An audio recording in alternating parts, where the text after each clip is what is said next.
Hello, I'm Mr. Legosi, and this is how to change the riving knife on a DeWalt DW745 table saw.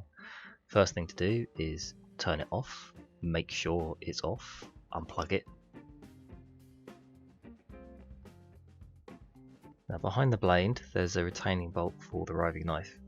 What you need to do is loosen off the bolts by a few turns and give yourself enough room to push the bolt in, which will release a pin that's in that housing that will then let you easily drop the riving knife into place.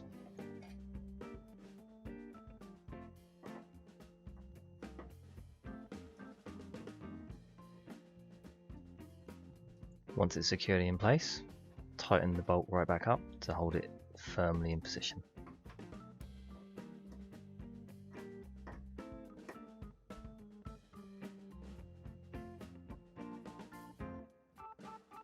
To remove the riving knife, you just do the same operation but in reverse. So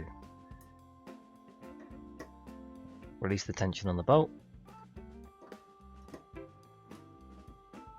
thread the bolt out enough so you can push the bolt in, press the bolt in, lift the riving knife out.